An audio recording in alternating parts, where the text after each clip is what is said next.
In this lesson, we will explore integrals involving logarithmic functions.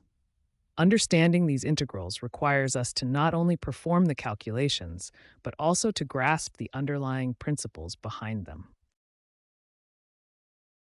An integral represents the accumulated area under a curve. The definite integral calculates the net area between two bounds, while the indefinite integral represents a family of functions. We often encounter integrals of the form into ln x dx. Let's learn how to solve this integral step by step. To solve int ln x dx, we will use integration by parts. Int u dv equals int du.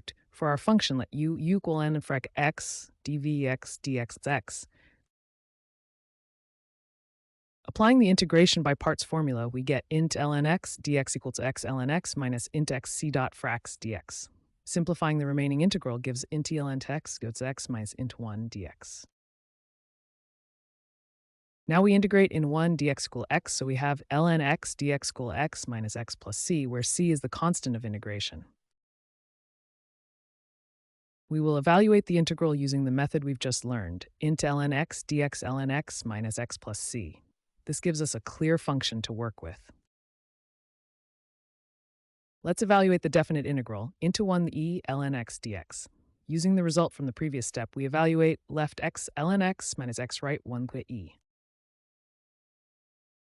We compute equal to left ec dot ln e minus 0 I get from math 1 right, knowing that that's 1 right. Knowing that ln e equals 0, 0, we have e0 minus 1, it's a 1. We've successfully integrated a logarithmic function and evaluated an example integral.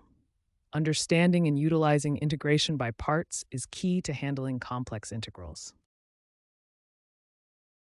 Thank you for your attention. Continue exploring the fascinating world of integrals and logarithmic functions. Feel free to ask any questions.